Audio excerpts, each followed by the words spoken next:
Good evening, everybody. It's Steve with Real Progressives. It's been a few weeks since we've been able to do a Sunday night broadcast.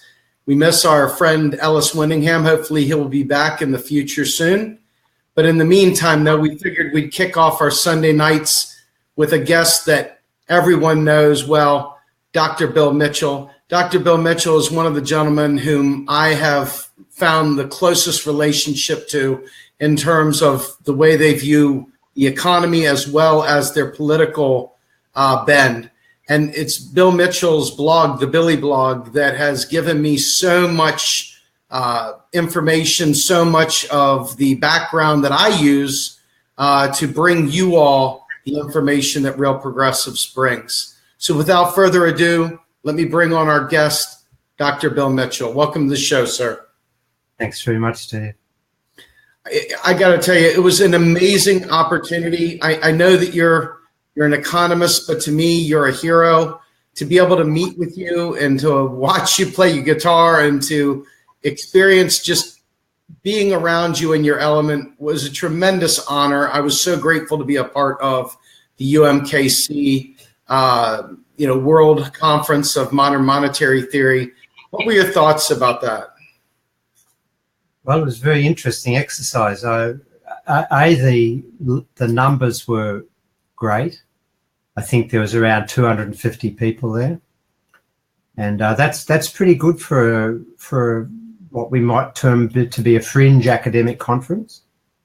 But I'd say more than that is that two other things that I noticed. One was that unlike other academic conferences, and I'll qualify that term in a moment, it wasn't just about economics. There were other disciplines represented, all buying into the exercise. So we had panels from lawyers, from environmental scientists, and from people in the humanities. I thought the humanities panel was fantastic. And so that's quite a difference, because economists are well known for having the lowest cross-social science citation rate among social scientists. We have a very insular approach to our academic endeavours, and it closes our minds. And so I thought that opening up was a real plus. And the other thing I noted was that it wasn't strictly an academic conference. There were people like yourself who are active in the field of policy advancement, advocacy, and for a more progressive world. And there was a sizable proportion of people of that ilk. That meant that we had a very nice conversation between academic types across all the social sciences, plus non-academic types who we rely, as academics, I rely on people like yourself to advocate the ideas that the academics develop. And I thought that was fantastic, and it's got great potential. So without going too far into this, I wanted to make the point that you wrote a phenomenal book. I had the pleasure of reading it before it came out, and Reclaiming the State. This, for me, as exactly Reclaiming the State. I think it's very important for people to understand that as much as we talk about MMT, and there's groups out there that like to dust off the glass of the MMT showcase at the museum, but you're someone who sees this in its practical application. You're someone who sees this as how it impacts individuals, how it impacts our lives, our families, our countries. And you've taken a very, very pointed political stand here, which I respect to the utmost. Can you talk a little bit about your perspective here, sir? Well, quite often, I'm sorry for my coughing. I've had a flu since America, but quite often I will say to people give the impression when we're talking about MMT that it's if only we have MMT, if only we move to MMT, as if it's some sort of regime that we're going to transit to from this neoliberal era. And the point I often make is that we've already got MMT. MMT is a lens in which we view the monetary system and understand it and appreciate the capacities that the currency issuing government has, or what will happen if a government restricts its currency issuing capacities, such as in the Eurozone. And so MMT is just this, what I would think to be a superior lens to understanding the way the system actually operates and the opportunities that the system presents a government. But that only takes you so far, and to give that traction or to make that useful, you then have to impose a value system on top of that understanding. What are your values? What's your worldview? And depending upon, and another way of saying that is that a right winger, a so-called neoliberal could ascribe to, have the same lens as I have with respect to MMT, but come up with quite different policy designs. And the beauty of, I think, having a broader understanding of modern monetary theory is that it really lifts the what I call the veil of ideology. And so, for example, a politician who was introducing policies that had no hope of achieving full employment or prosperity for the poor in the society in question could no longer say, oh, well, we haven't got enough money, we can't afford to create jobs. Because if everyone in the society understood modern monetary theory, they'd know that was a straightforward lie. And so in my view, broadening the educational remit of MMT, helping more people embrace the understanding and adopt the lens, is a source of improving our democracies. That people will have a much better chance of arguing against politicians and their lobby groups who want to tell us lies about the policy options. So what you have to do is impose that value system. And what Reclaiming the State is about is my value system, and Thomas Farzi, who's my co-author in that exercise, it's an imposition of our value system on what we think should be done, given that we understand what the state can do, given that we understand modern monetary theory. That's fantastic. So when we look at, the question that I think most of our audience is interested in knowing is, what can we as activists do with this knowledge? How does our being educated in this information change society, change government, change what they are willing to do? Well, what we argue in Reclaiming the State is that at key turning points in history, and we look at the mid-1970s with the British Labor government, and where they claimed they had to borrow money from the IMF because they'd run out of money, and then the so-called austerity turn of Francois Mitterrand in 1983, which was, Mitterrand was elected in 1983 on a very ambitious socialist agenda as a response to almost a decade of hardship imposed upon the French people by Raymond Barre, who was the finance minister in the conservative regime that preceded Mitterrand. And this was a typical neoliberal. He was the first monetarist neoliberal, really, before Thatcher. And Mitterrand was elected by a electorate that was extremely disenchanted with the high unemployment. The neoliberal monetarist regime hadn't achieved its agenda of controlling inflation. And Mitterrand was elected on a very ambitious agenda to restore prosperity, create work, enhance industry and whatever. And within a very short time, he was completely taken over by neoliberals, and Jacques Delors was his finance and economy minister, and he had become a monetarist by then. And so what we saw in these historical episodes was the left basically buying the neoliberal agenda that the state was subjugated by global financial interests, and if it dared do anything that was contrary to what the big investment banks and the hedge funds and what have you desired, then those global financial interests would close the government down and send it bankrupt.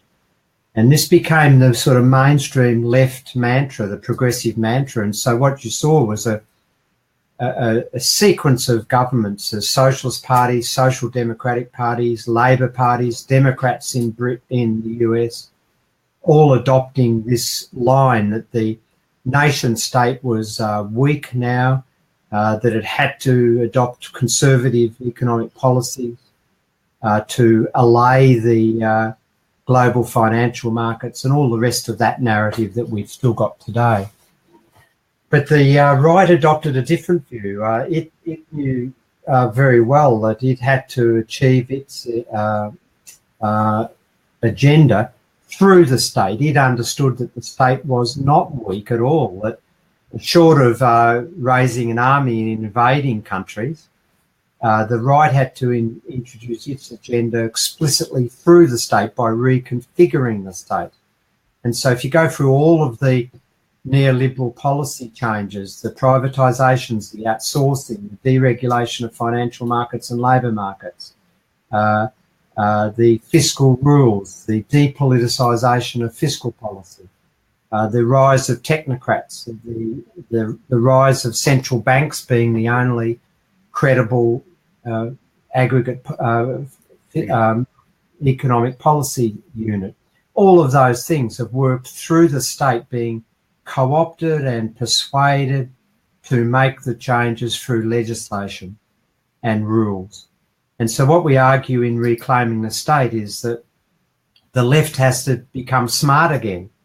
It has to work out that once it understands that all of those stories about the financial market sending governments who issue their own currencies broke are false. Once you understand that a government who issues its own currency can buy whatever is for sale in its own currency, including all idle labour, which means that therefore mass unemployment is a political choice, not a financial imperative. Once you understand that the government can employ all idle labour if it wants to, and can do more than that, can enrich our education and health systems, and can re-regulate, can have industry policies, can re-regulate the financial markets, can impose capital controls, and a whole range of other things that the legislative power of the state allows, then there's no reason for these progressive parties to buy that neoliberal line. And as citizens who vote and who are members of parties or seek to bring pressure on those parties, then that we've got to adopt this line that we have to reclaim the state for progressive purposes and force our politicians to adopt progressive policies and stop telling us lies about the incapacity of the state to act in our interests. So this brings me to another concern. Our progressive media is largely just saying neoliberal nonsense. One of your videos, you had done a talk where you said many progressives are actually neoliberals. Can you explain the difference between what a progressive is and what a neoliberal is? Well, I mean, I use the term neoliberal in terms of the economic statements that are made. And I say that, say, for example, the Greens Party in Australia, I call them neoliberals on bikes. And what I mean by that is that their social and environmental agendas are first class. They believe in equity. They believe in the state regulating for climate change. They believe in providing opportunities to people in lower income groups. They believe in a whole range of what we might call identity issues. So same-sex marriage, equal opportunity for women in the workplace, and a whole range of other what I call progressive stances. But then they, in the same breath, they reiterate the stories that, the government's got to run fiscal surpluses, or it'll run out of money. The government's got to have lower debt, or else it might endanger the future generations, their prosperity, and all of this other stuff that is straightforward mainstream economics nonsense. It's fake knowledge, but they reiterate it in their public statements. And so I call them neoliberals on bikes. And the analogy extends to all of these so-called progressive parties. Like, listening to Hillary Clinton talk during the presidential campaign about economics was straight neoliberalism, was straight belief in this false view that the so-called free market will deliver prosperity to all, that trickle-down economics, all of those ideas are straight neoliberalism. And no matter what she said about anything to do with equity or climate change or any of the rest of it, which may have been progressive, the bottom line is that you can't achieve those progressive ideals if at the same time you're adopting macroeconomic policies that constrain the capacity of the government to do anything much. And so what's progressive is a difficult thing to nail down explicitly, but it's about a concern for equity. I mean, my view is that you judge policy by how rich it makes the poorest person in the society, not by how rich it makes the richest person. And so, progressive policies include a responsibility for creating jobs for all, wage fairness, policies that are open to providing opportunities to the poorest persons in the society. That's what I think is a progressive person espouses and believes that the state has a unique capacity to make those things happen. The market will never make those things happen. It's not an adequate vehicle for doing any of that.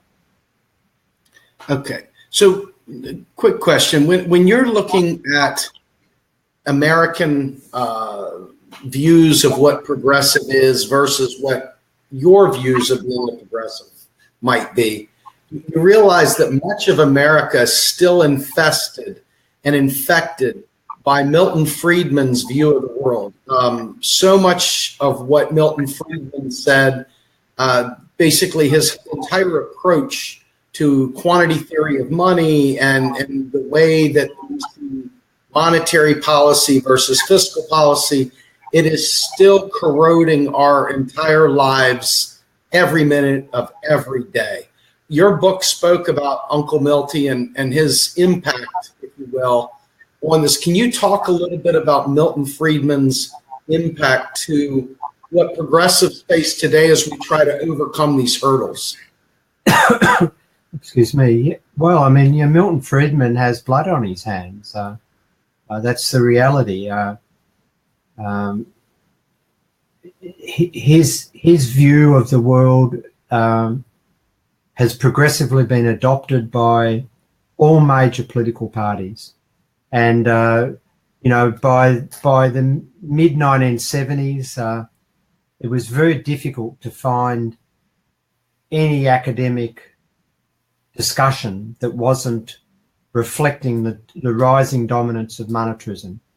Now, the sort of irony is that the first central bank to try Milton Friedman's policies about monetary targeting. So he had this view that to control inflation, the central bank needed to control the money supply. And as it relates to, as you said, the quantity theory of money, which assumed that the growth of the money supply would be directly translated into growth in prices. And that's because they adopted the ridiculous assumption that the economies were always at full capacity, full employment. And the first government to try that, first central bank, was the Bank of England in 1971 under its credit and competition policy. And they quickly found out within about a year that couldn't be done. That central banks do not control the money supply. The money supply is endogenously created by demand for credit, and that they failed and abandoned that. Now, you might then say, well, how is it that that his ideas continue to spread and eventually soon became the dominant narrative in macroeconomics? And what you learn is that evidence isn't the basis on which mainstream economics decides what they think is knowledge or not. And that's why I say it's fake knowledge, because its evidence base is very weak. Mainstream economics has become a servant of capital, and it's devised a policy, a theoretical and policy narrative that supports the shift away from sharing national income towards biasing it towards capital. And monetarism was a vehicle which gave that ambition, credibility, and substance. And the myth that if we followed monetarist views and allowed, and then its microeconomic companion, the deregulation and privatisation, that would somehow trickle down to the rest of us, is evidentially false. But it continues because the vested interests that fund research and publish it and articulated it back into the mainstream media are all on side because it's serving the interests of capital, and it needs a citizens' revolt to change that. I love that. Let me ask you another question. I just recently saw Richard Wolff come out, and I don't know if I would call it an endorsement of MMT, but he certainly wasn't discouraging it. Richard Wolff, of the Marxist variety. MMT and Marxism don't have conflict necessarily. I mean, it seems like a lot of MMTers come from a Marx background to some extent. Can you talk a little bit about where MMT lies and how it complements or where it goes against Marx? Well, that's a long answer coming up, but yes, it is. Look, it depends what you mean by Marxism. What I take from Marx, and I studied Marx and as a young student and then an academic. What I take from Marx is that the capitalist epoch is built on a inherent conflict between labour and capital, and that with capital being defined as those who own the means of production, that is, having the capacity to create jobs, and labour being defined by the absence of that ownership, that is, then facing an imperative that they have to go and work for a capitalist in order to survive, which is, say, a different arrangement to the previous historical epoch of feudalism, where the worker produced their subsistence outside of the exploitive relationships with the feudal lord on their own little block of land. So capitalism I take to be meaning that, and Marx's insights allowed us to see the implications of that, that inherent conflict between capital and labour would then yield a power relations and a power struggle, not only within the economic sphere, not only within the workplace, which we might summarise as the worker wants to do as little as possible and get as much back for that, and the boss wants the worker to do as much as possible and pay as little to get as much, and that creates a control function, a necessity to control the workplace. So there's all that industrial control literature. I think that's very illuminating. It is also a struggle outside the workplace at the political level to excuse me, to co-opt any governments to serve one or more interests. And the way I see the post-Second World War period up until the monetarist era in the 1970s was that the state was a mediator within that conflict. The power of the citizens through the ballot boxes, and also the historical experience of raw capitalism. I mean, there was a reason why welfare states and trade unions formed in the sort of late 19th century, and that's because the capitalist system was delivering such awful outcomes to the majority of us. It was working for the few, not the many, to paraphrase and reverse Jeremy Corbyn's mantra. But there's a reason why we sought to create political parties that reflected the trade union interests, the so-called social democratic parties. That was because capitalism was so awful for the majority of us.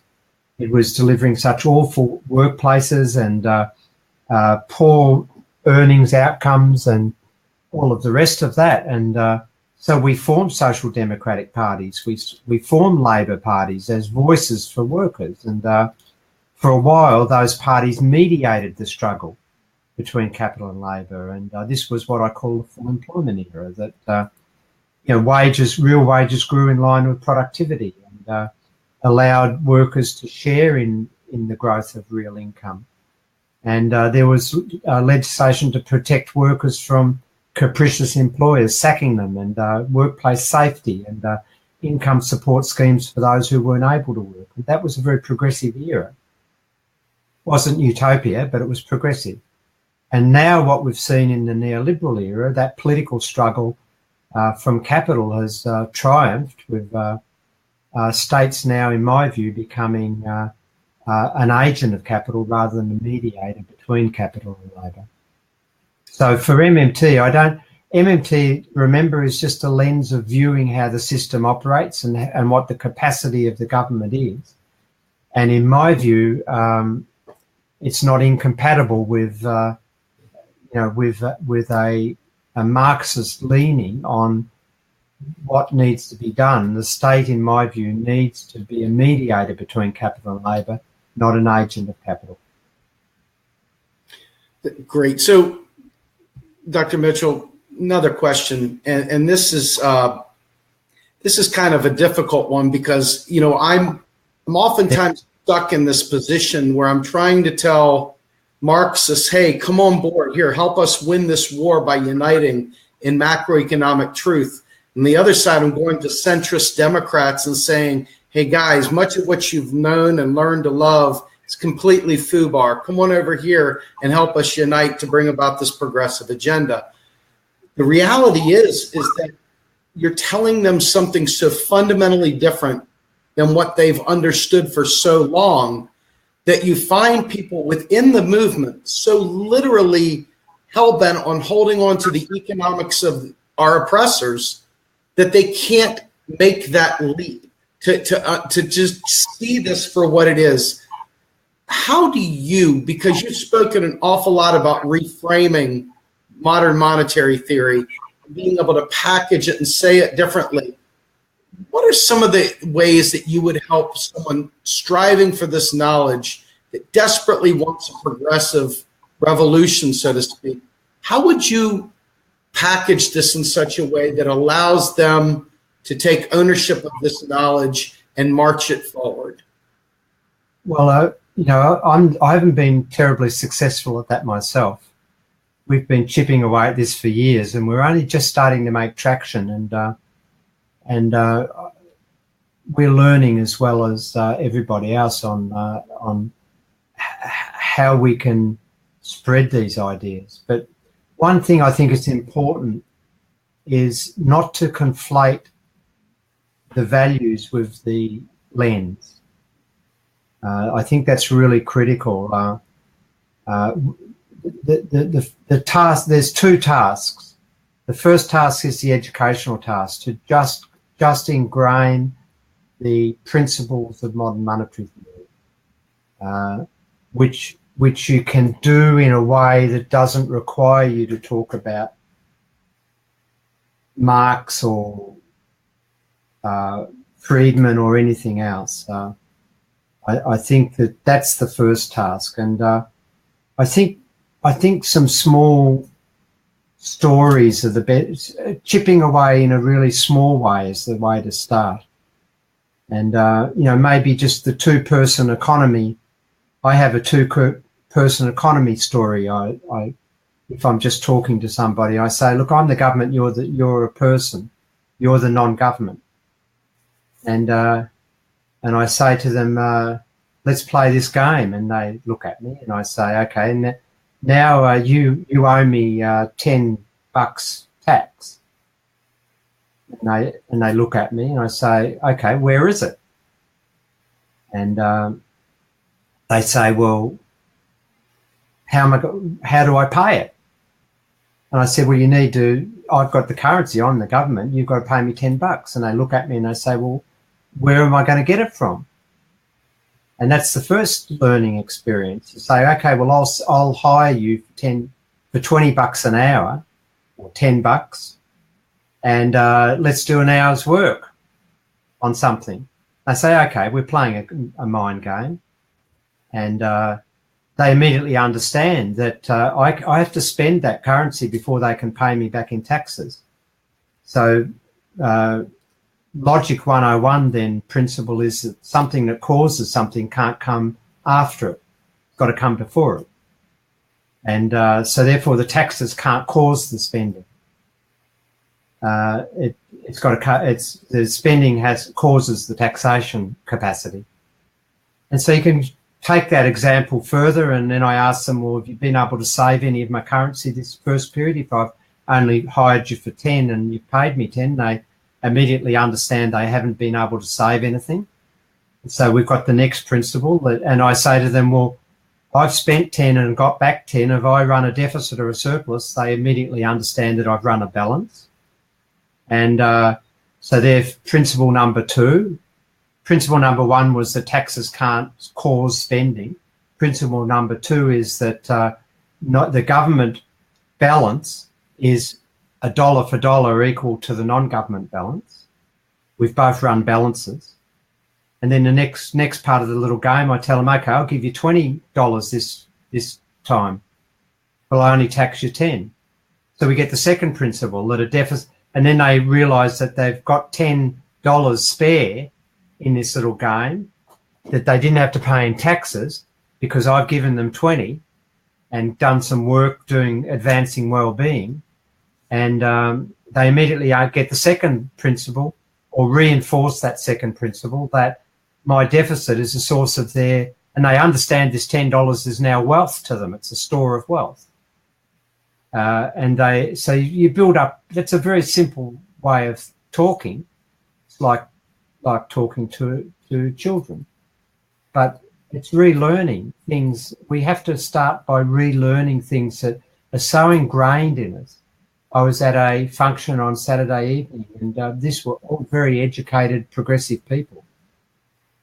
And and the sort of things that some of them were saying about government spending being inflationary, governments running out of money, just mind-boggling.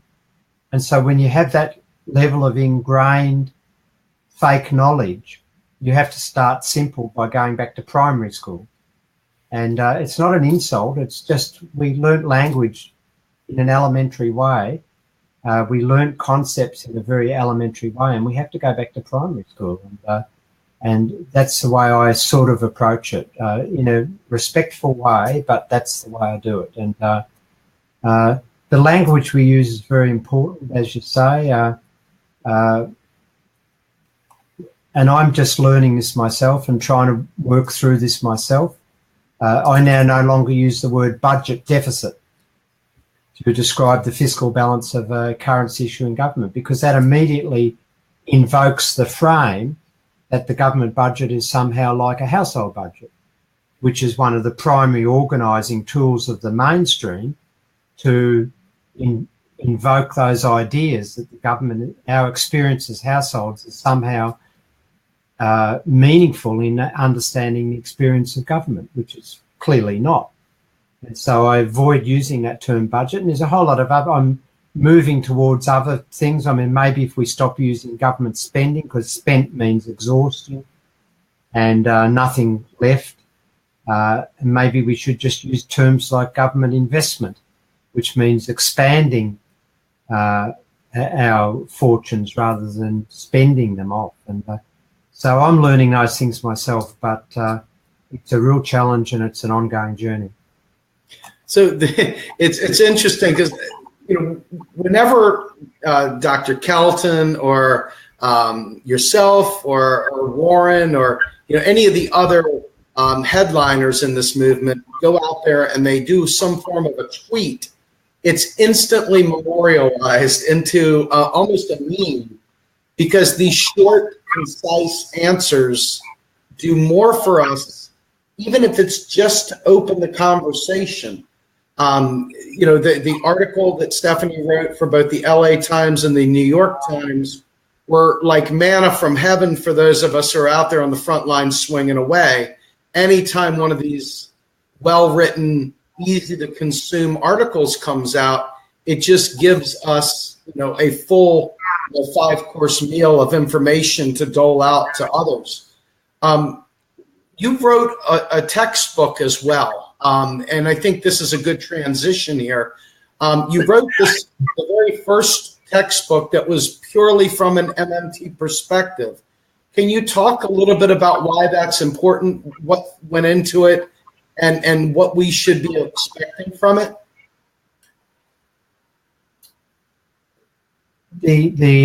Just a comment on your use of social media. I think social media has been the vehicle for us taking our academic ideas into the main public debate, and I've commented on that before, and I think that we're increasingly learning that. I mean, we're not experts in communication, of course. We're academics and researchers and teachers, and our communication skills were developed in a specific context rather than, and so we have to learn all of these new ways of communicating and getting messages across. But I think when I started my blog, which was in 2004, it was an early adoption of the technique, pre-Twitter, pre all of those other things.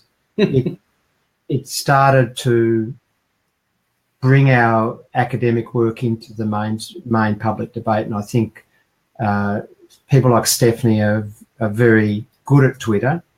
I'm less good at Twitter because I'm too verbose, but I'm learning, and I think those things are really good. And it is definitely building the network and bringing together people from my side of the world, like academics, into bringing together with people like you who are advocates and activists. And that twain has to meet and strengthen, and on the progressive side, and that's a great thing. In terms of the textbook, we've already got an introductory textbook out that we put out earlier for a teaching program at my university. But now we've completed the manuscript for the next version, which is a 2-year university sequence in explicitly written in an unapologetic manner from an MMT perspective. It's from Randy Ray, myself, and Martin Watts. Macmillan will be publishing that. They're the largest textbook publishers in the world. They're publishing that in April 2018. And the fact that Macmillan has taken it up is an extremely significant move, in my view, because, as I said, they're the largest textbook publisher in the world. They're a commercial publisher, and they won't publish anything they can't make a buck on, or think they can make a buck on. Whether they do is another question, but they've obviously assessed that, and our approach is unapologetic. I mean, it's not a sort of a mainstream book with a bit of MMT in it. It's front and centre MMT. We don't adopt the view of where we trot out the neoliberal or the mainstream macroeconomics and then have a critique of it. We largely avoid that approach, and there are certain elements of mainstream macroeconomics in there, mostly as his history of economic thought, to make sure that our students understand the context in which we're writing, rather than leave them devoid of any historical understanding of where my profession has gone. But it's front and center MMT. It's a university level text, but as I announced at the UMKC conference a few weeks ago, we're starting what we're calling an MMT university, and this will be an institution, an online institution that will provide educational courses in modern monetary theory. Some of those courses will be based upon the textbook, so they'll provide university level education for those that wish to engage at that level.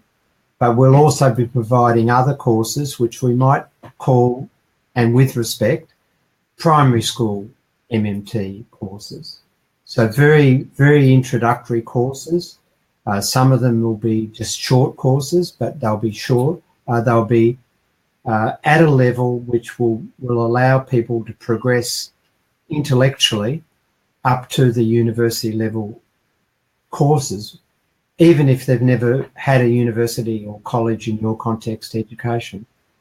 And so I think that that's going to help us expand the informed populace, because one of the problems is that we don't want MMT to become a sort of popularized story where corners are cut on what's correct, what are correct statements and what are not. So we've been talking about a quality assurance framework to make sure that when people are saying they are representing MMT, then what they're doing is really advancing the ideas and not involving themselves in fictions. And so the MMT University will be a vehicle to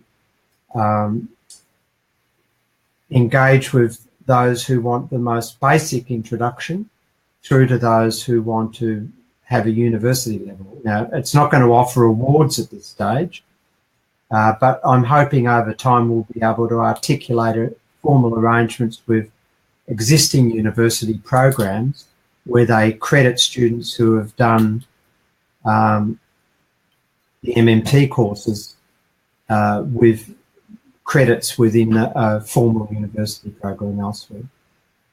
Very good. So one of the questions that I think comes up nearly all the time is inflation, the concerns of inflation, traditional sources of inflation. Typically the word printing money comes up.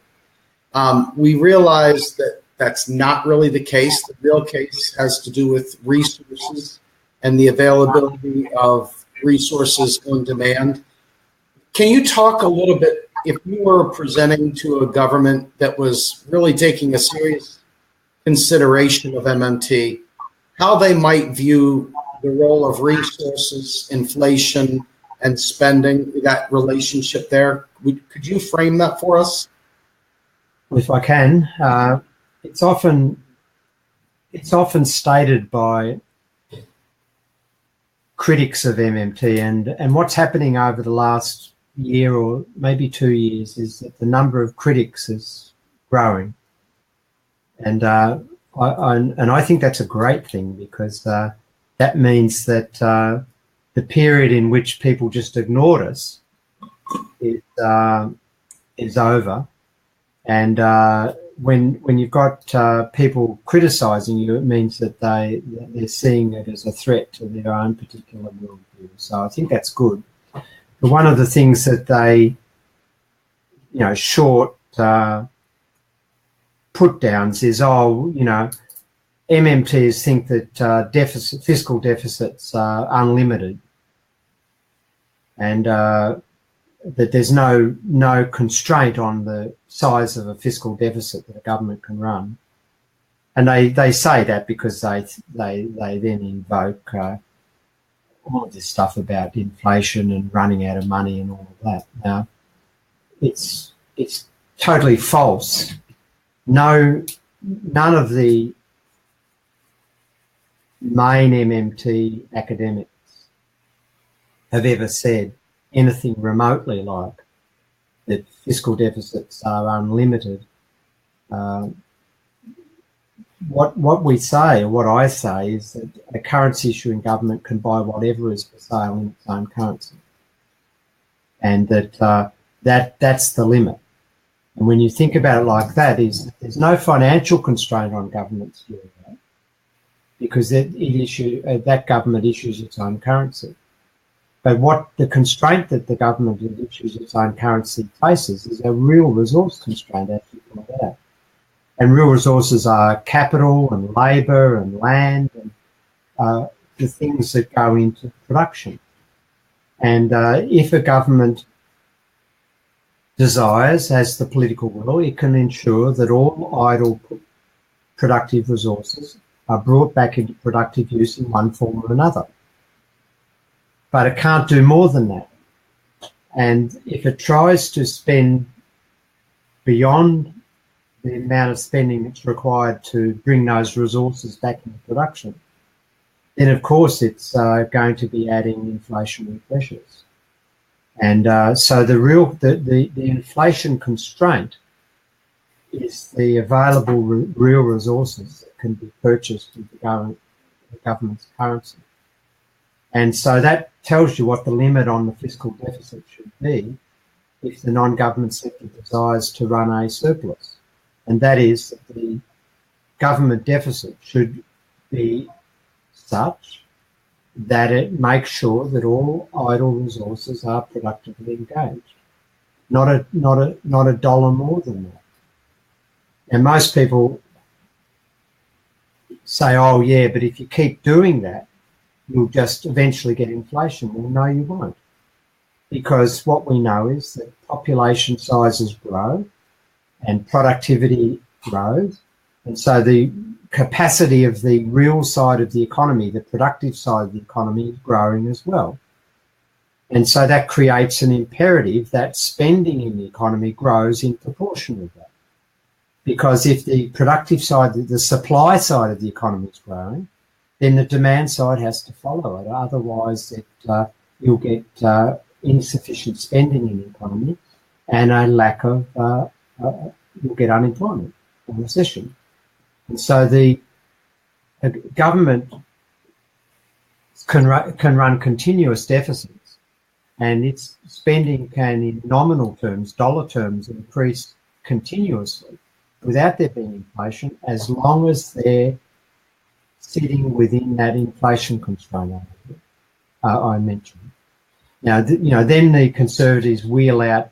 Well, they used to wheel out the Weimar Republic, but now they've become more modern, and they talk about Zimbabwe. Now, the only relevant thing about Zimbabwe was it was a great song that Bob Marley wrote and sang. But the relevance for inflation and fiscal deficits is virtually zero.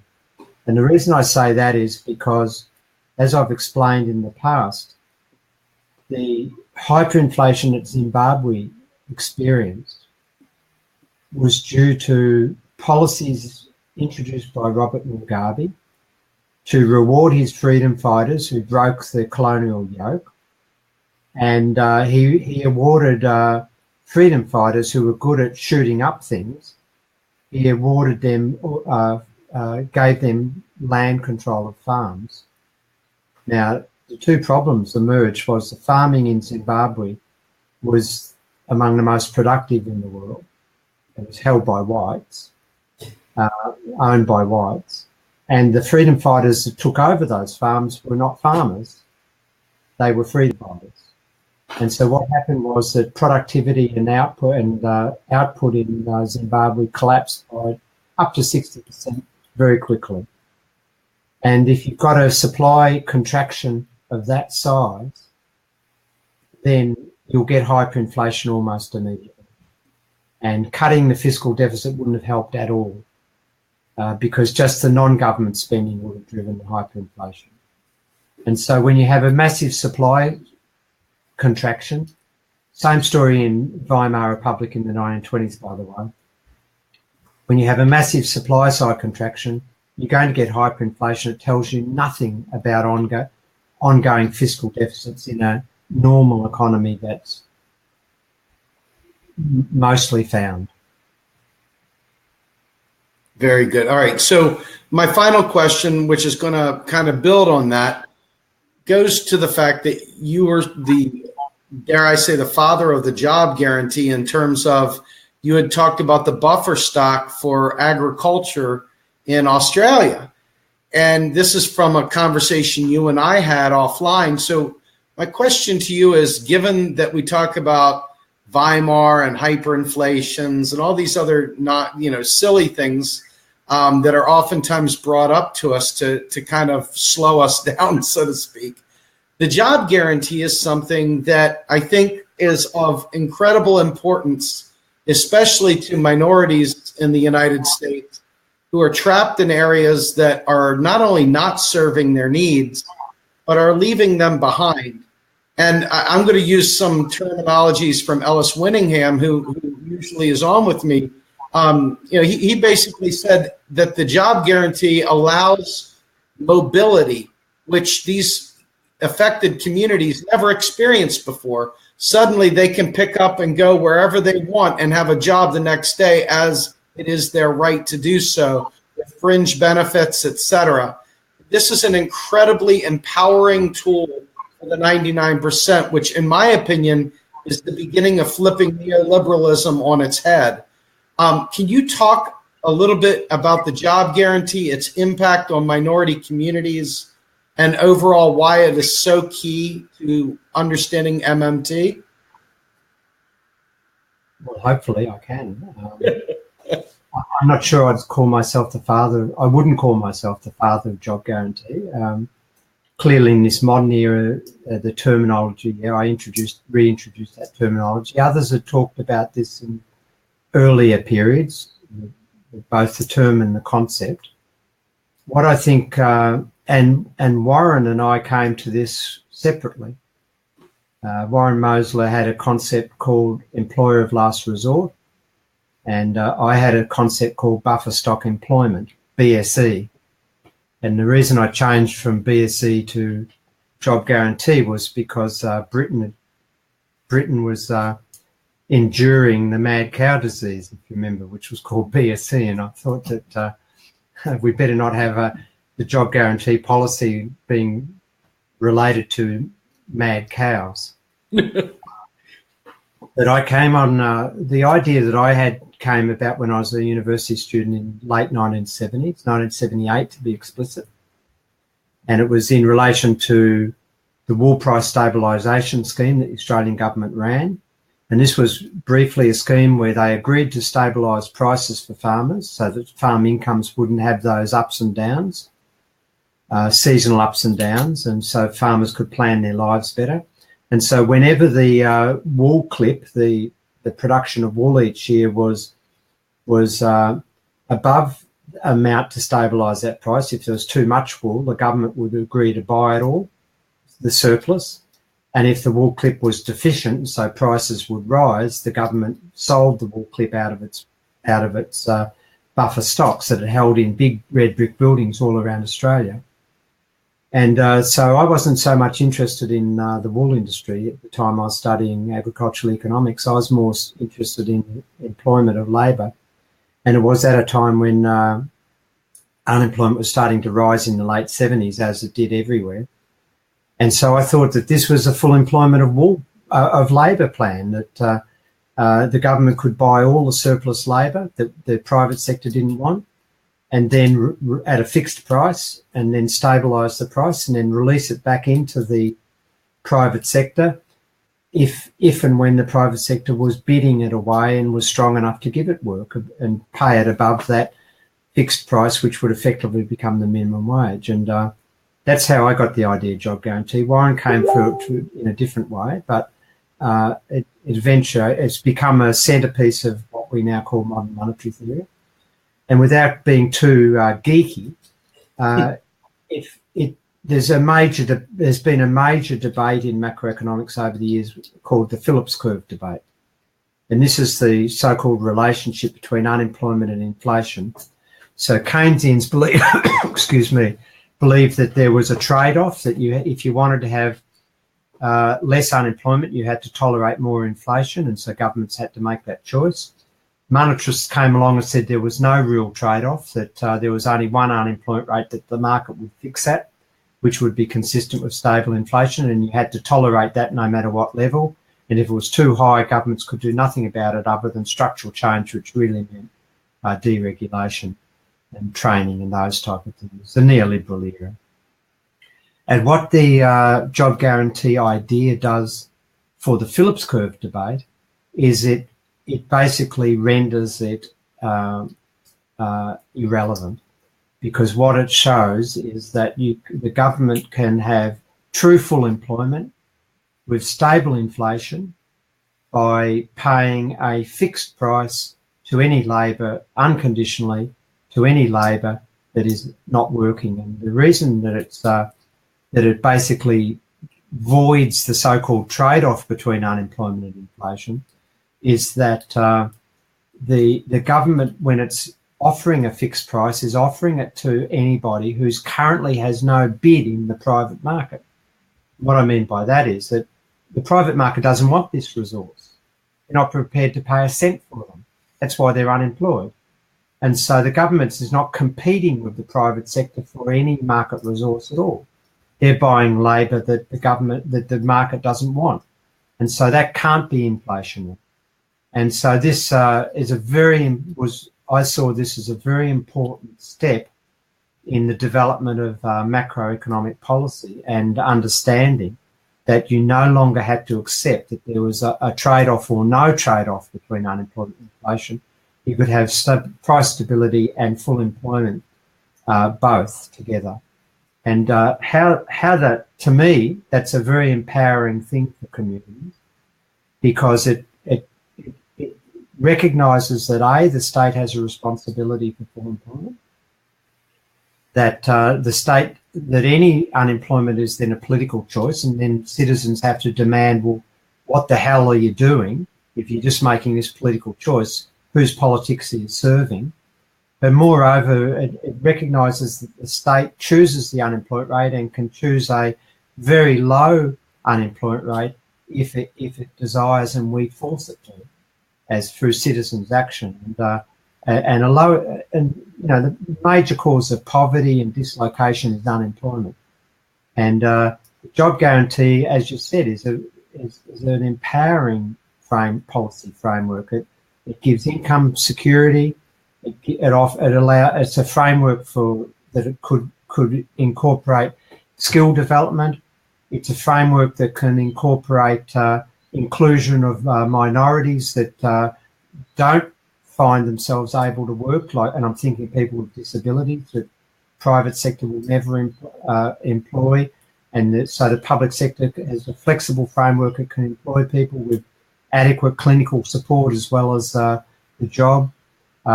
It's a regionally specific program, as you mentioned, that it's not a generalised expansion. It provides jobs wherever people are, so it reinforces what I call the economic, the social settlement where people live.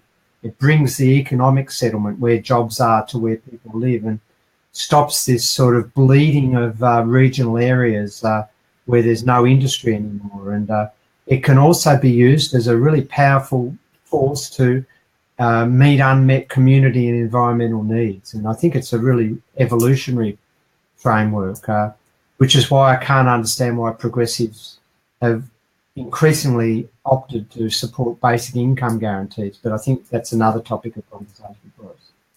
Indeed, it is. In fact, that really would be a long conversation right there. So, Dr. Mitchell, I want to thank you. We're at the hour right now. I would love to be able to have you come back on again. You're clearly one of my favorite people. So your time has been very, very much appreciated. Thank you. Do you have anything further that you'd like to bring up that's coming up here? I know that you've been traveling quite extensively in support of your book. Is there anything else coming up here that the audience might be of interest? Look, just follow my blog. You'll see where I am at. I'm sort of all over the place. So I think my next trip's back to Italy in December. We're talking to some major progressive politicians and helping them reframe their policy debates. So we'll see what happens. But just keep an eye on my blog, on my tweets, and I hope we can talk a bit more later. Absolutely. Wouldn't have it any other way. All right, folks. Everyone say thank you so much to Dr. Bill Mitchell. Dr. Bill Mitchell, thank you again from Real Progressives. You've been most gracious with your time. Tell your lovely wife we said thank you for letting us borrow you, and we'll talk to you. I'm borrowing her Facebook account. Yes, you are. All right, so we will talk to you soon. Thank you so much again. Have a great night. Take care. See you later. Yeah.